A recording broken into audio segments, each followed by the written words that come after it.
दिवाली खुशी और समृद्धि का त्योहार है। ये त्योहार बुराई पे अच्छाई की जीत के लिए मनाया जाता है। ये कहानी श्री राम और रावण से जुड़ी है, इसलिए इस त्योहार का महत्व और भी ज्यादा बढ़ जाता है। बहुत साल पहले दशरथ नाम के एक सच्चे राजा थे, जो अपनी 3 पत्नियों और 4 बेटों के साथ अयोध्या नाम की नगरी में राज करते थे। पर राजा दशरथ की एक पत्नी राम से बहुत जलती थी। उन्होंने राम को 14 साल के लिए वनवास यानी कि जंगल में उनको भेज देने की मांग की, ताकि उनका बेटा भरत राजगद्दी पर बैठ सके। राजा अपनी बात के पक्के होने के कारण राम को वनवास पे भेज देते हैं। राम अपनी प्यारी पत्नी सीता और अपने प्रिय भाई लक्ष्मण के साथ वनवास के लिए निकल जाते हैं। कुछ साल वनवास में रहने के बाद एक दिन सूर्पनखा नाम की एक राक्षसी राम को देख के शादी की इच्छा बताती है, पर राम उनसे शादी के लिए मना कर देते हैं और उसे लक्ष्मण के पास जाने के लिए बोलते हैं। लेकिन लक्ष्मण भी सूर्पनखा से शादी के लिए मना कर देते हैं। सूर्पनखा गुस्से में आकर अपना असली रूप लक्ष्मण को दिखाती है, जिसके बाद लक्ष्मण उसकी नाक और कान काट देते हैं। राक्षसी रोते हुए अपने भाई रावण के पास जाती है, जो कोई और नहीं पर लंका का असुर राजा था। रावण गुस्से में आकर राम से बदला लेने की ठान लेते हैं। रावण दूसरे असुरों की मदद लेते हैं, जो एक ओर सुनहरे हिरण का रूप लेकर राम और लक्ष्मण का ध्यान भटकाते हैं, तो दूसरी ओर रावण कुटिया से सीता का अपहरण कर देते हैं। राम और लक्ष्मण वापस आकर सीता को लापता पाते हैं। तब उन्हें पता चलता है कि जब वो यहाँ नहीं थे तब कुछ न कुछ तो बुरा हुआ है, तो फौरन वो दोनों सीता को ढूंढने के लिए निकल पड़ते हैं।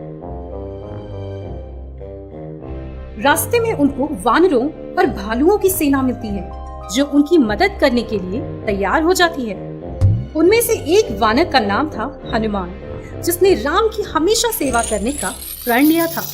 अब हनुमान कोई साधारण वानर तो थे नहीं, वो पहाड़ों से ऊंचा उड़ सकते थे और उसमें अलौकिक शक्तियां भी थी।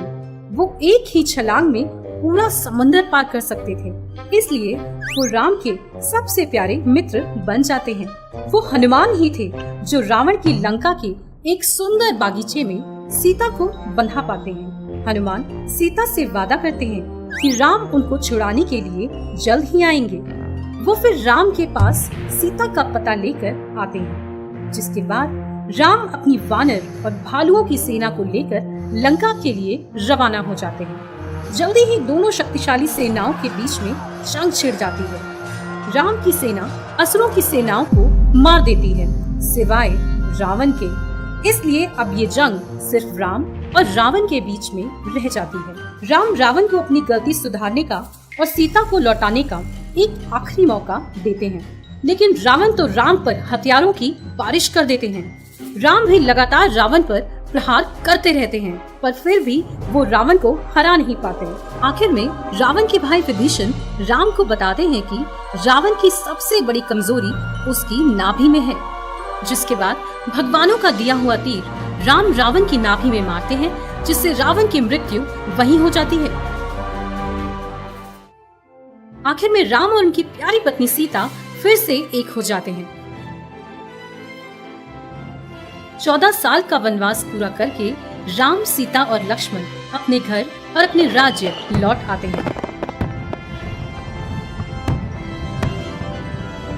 इसलिए हर साल हम रास्तों, घरों और दफ्तरों को दियों से सजाकर दिवाली का त्योहार धूमधाम से मनाते हैं। ठीक उसी तरह जैसे अयोध्या की नगरी राम और सीता के लौटने पर सजी हुई थी।